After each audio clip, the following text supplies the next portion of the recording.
जब बात करते हैं विरासती जायदाद में हिस्से की, तो ये एक इतना बड़ा मामला है कि हर दूसरे तीसरे घर में इसका कोई ना कोई मसला चलता है। कहीं पे चाचे हिस्सा नहीं दे रहे दादे की जायदाद में से, कहीं पर मामू हिस्सा नहीं देते, कहीं पर कोई मसला है, कहीं पर कोई मसला है। यहाँ तक कि हमारे पाकिस्तान में ख़ास तौर पर जो ख़वातीन हैं उनको अपने हिस्से के बारे में मालूमात ना होने की वजह से सारी ज़िंदगी वो अपना हिस्सा ही नहीं ले पाती और इस हक़ से महरूम रहती हैं। तो इस मौजू पर बात करने के लिए आज हमारे साथ मौजूद हैं जनाब मुफ्ती कैसर शहजाद नईमी साहब।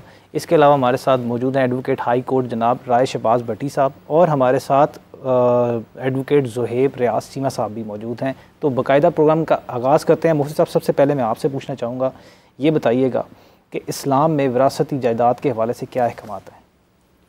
बहुत शुक्रिया जी। बिस्मिल्लाहिर्रहमानिर्रहीम। इस्लाम ने इस्लाम में जब तक सब जो वारिसीन थे उनके हिस्से मुतय्यन नहीं किए थे, तो उस वक़्त तक जो है वो वसीयत का कंसेप्ट था कि हर बंदा अपनी वफ़ात से पहले मर्ज़ुल मौत में जो है वो वसीयत करे। और उसके बाद जब इस्लाम ने तमाम जो है वरसा के हिस्से मुतय्यन कर दिए, तो उसके बाद जो है ये वसीयत करना लाजिम नहीं रहा।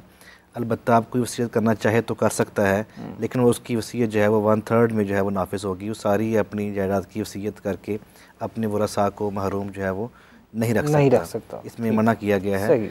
ऐसे नबी अकरम सल्लल्लाहु अलैहि वसल्लम ने एक सहाबी से पूछा जो कि बीमार थे कि क्या आपने कोई वसीयत की है, तो उसने कहा कि या रसूल अल्लाह, मैंने अपना सारा माल राह खुदा में वसीयत कर दिया। तो फरमाया कि आपने अपने बच्चों के लिए क्यों नहीं कुछ छोड़ा?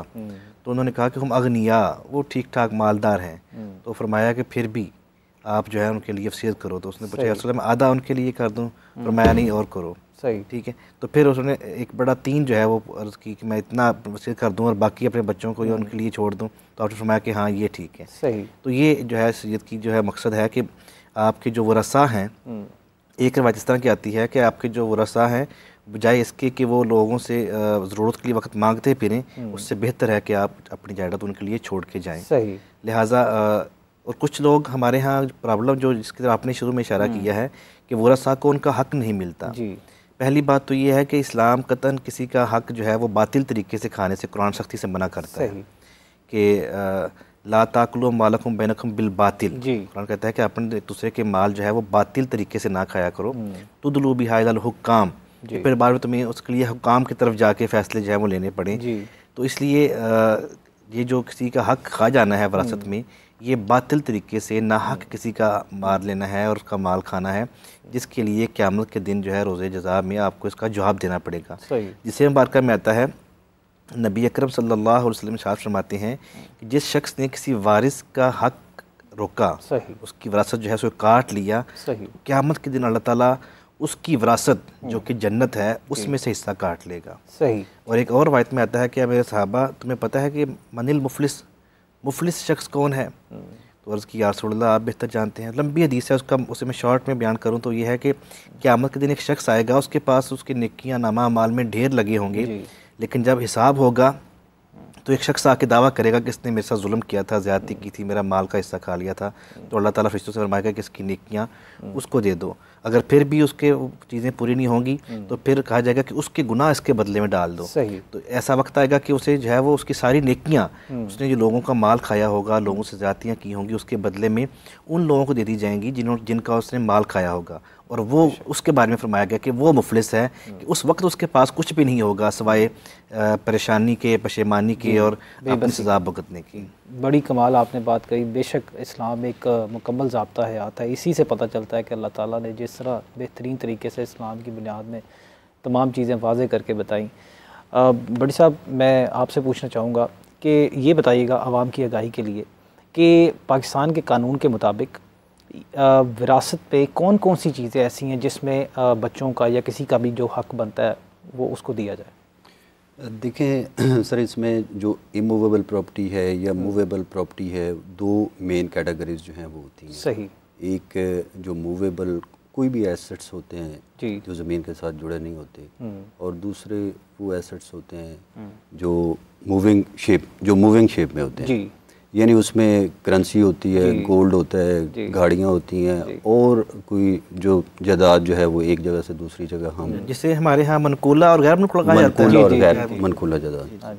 तो वो जब जो डिसीज्ड की डेथ होती है, बंदे की डेथ होती है, तो उस वक्त जो भी उसके कानूनी वर्सा होते हैं उनका हक जो है वो उसी वक्त स्टार्ट होता है जब वो आखिरी सांस जब वो इस दुनिया में ना रहे वो शख्स, तो उसके बाद ही उसकी। अच्छा, तो बट साहब ये भी तो होता है कि लोग अपनी ज़िंदगी के अंदर अक्सर औक़ात हमारे यहाँ पर कल्चर में देखा जाता है कि स्पेशली ख़वातीन को, बेटियों को हक़ ना देने के लिए बच्चों को, लड़कों को अपनी ज़िंदगी में ही उनको जो है ना वो हिबा कर दिया जाता है, बिल्कुल ऐसे जायदाद। जी जी। तो क्या ये पाकिस्तान के कानून के मुताबिक ठीक है? हिबा जो है वो बेसिकली कानून के मुताबिक कानून में उसकी गुंजाइश है, ठीक, जायज़ वारसान जो है उनको हिबा किया जा सकता है। और दूसरे अगर आप लव एंड अफेक्शन जो है उसकी बेसिस पे भी हिबा जो है वो कर सकते हैं, लेकिन हिबा करने वाले की और हिबा जिसके हक में हिबा होता है उसकी नीयत जो है, सरकमस्टांसेस जो हैं वो फिर देखने पड़ते हैं कि वो किन हालात में हिबा जो है वो हुआ है, क्या वो वैलिड हिबा है या वो किसी फ्रॉड वगैरह के ज़रिए। अगर हिबा में किसी का हक छीना जा रहा हो, जी जी, और जैसे मैंने आपसे अर्ज़ की कि किसी भी खातून या बेटी का अगर हक उसमें छीना जा रहा है विरासती जायदाद में से, जो कि वालिद की है, लेकिन वालिद अपनी ज़िंदगी में ही अपने दूसरे बच्चों के नाम कर देता है और वो बेटी को नहीं मिलता, तो वो उसके लिए क्या रेमेडी इस्तेमाल कर सकती है? उसके लिए फिर उसको कोर्ट में आना पड़ेगा, उसको वो हिबा जो है वो उसने चैलेंज करना है। अगर उसका कोई राइट जो है वो इन्फ्रिंज हुआ है तो फिर उसको कोर्ट में जो है वो सूट फाइल करना पड़ेगा। कोर्ट में सूट फाइल करना पड़ेगा। कोर्ट में सूट फाइल करना। और जिस तरह से डिवीज़न बताई गई है कानून में विरासती तकसीम की, उसी तरह ही आपकी जो मूवेबल प्रॉपर्टी है, जो रकम है, चाहे वो ज्वेलरी है, कैश है, कुछ भी है, उसमें भी वैसे ही हिस्सा बनेगा? बिल्कुल, उसमें भी जो मूवेबल का है और जो इमूवेबल का हिस्सा है वो बिल्कुल सेम एज इट इज़ है। उसमें कोई किसी किस्म की तफरीक नहीं है कि मूवेबल जो है वो उसका इतना हिस्सा बनेगा और इमूवेबल जो है उसका इतना हिस्सा बनेगा। अच्छा ज़ुहैब साहब, मैं आपसे पूछना चाहूँगा, अक्सर एक सिचुएशनल केसेस ऐसे भी होते हैं कि जिसमें वालिद ने अपने बेटों के साथ मिलकर पार्टनरशिप में एक ज़मीन ख़रीदी, लेकिन वो वालिद के ही नाम पर है। तो जब तकसीम की बारी आएगी या विरासत की बारी आएगी, तब उसको कैसे तकसीम किया जाएगा? बिस्मिल्लाहिर्रहमानिर्रहीम। शुक्रिया आगा साहब। आगा साहब, कानूनी तौर पे तो डॉक्यूमेंटेशन है ना, वो हमेशा परसीव की जाती है, क्योंकि डॉक्यूमेंट्री जो एविडेंस है वो हमेशा ओरल एविडेंस के ऊपर उसको फ़ौक़ियत हासिल होगी। डॉक्यूमेंट में जिसकी ज़मीन है उसी की कंसीडर होगी, बेशक बेटों ने पैसे अंदर शामिल किए हैं या नहीं किए हैं। सही। अदालतें यही देखती हैं कि ज़मीन किसके नाम पे रजिस्टर है और जिसके नाम पे रजिस्टर होगी उसी की कंसीडर की जाएगी। ऐसा बंदा जब इस दुनिया से रुखसत होगा तो उसकी वो तमाम ज़मीन तमाम वारसान में as per their share he distribute की जाएगी। सही। और यहाँ मैं एक छोटी सी आपकी बात में एक बात ऐड करना चाहूँगा कि इन्होंने जो कानून के हवाले से जो बात की है वो ऐसे ही होगा जैसे इन्होंने फरमाया है। हमारे यहाँ फ़िक़्ह में एक टर्म होती है दयानतन और क़ज़ान। क़ज़ा मीन फ़ैसले के मामले में, और दयानत ये है कि फ़ैसला तो यही होगा जैसे इन्होंने बताया, जो डॉक्यूमेंट्स हैं या जो उसके पास प्रूफ सबूत हैं। लेकिन दयानत का तकाज़ा ये है कि अगर बाकी भाइयों को पता है कि इस भाई का हिस्सा बीच में था, इसने पैसे बीच में डाले थे, तो उसको उसका शेयर जो है उसका शेयर जरूर। लेकिन अगर फैसला, अगर डिस्प्यूट हो जाता है, फैसले की बात आती है, तो फैसला ऐसे ही होगा जैसे कानून के मुताबिक उन्होंने बताया। सही। मुफ्ती साहब, मैं आपसे जानना चाहूँगा कि हमारे पाकिस्तान में अक्सर औक़ात देखा जाता है कि दादे की जो ज़मीन होती है उसमें अगर बच्चों का वालिद फ़ौत हो गया तो दादे की विरासत में जो हिस्सा था वो चाचे ताए हिस्सा नहीं देते। तो इस हवाले से इस्लाम में क्या अहकामात हैं वाज़ेह तौर पर? अच्छा, एक इसमें ना कुछ लोग जो इसमें इस्लाम के इस पॉइंट ऑफ व्यू पे क्रिटिसिज्म भी करते हैं, तनकीद भी करते हैं, लेकिन तनकीद करने से पहले मामले के हक़ाइक़ को जान लेना चाहिए। इस्लाम भी कहता है कि जब वली अक़रब या वारिस अक़रब मौजूद हो तो फिर जो वली अबद है, दूर वाला वारिस है, वो हिस्सेदार नहीं होता। सही। बेटे के होते हुए पोता हिस्सेदार नहीं होता। सही।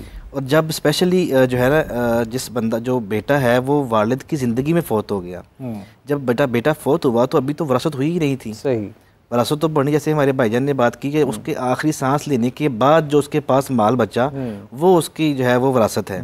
तो जब वो बेटा फ़ौत हुआ तब तो वरासत थी ही नहीं, वो तो उसकी ज़िंदगी में वो ऐसे उसका मालिक था और वो जिसको चाहता दे देता।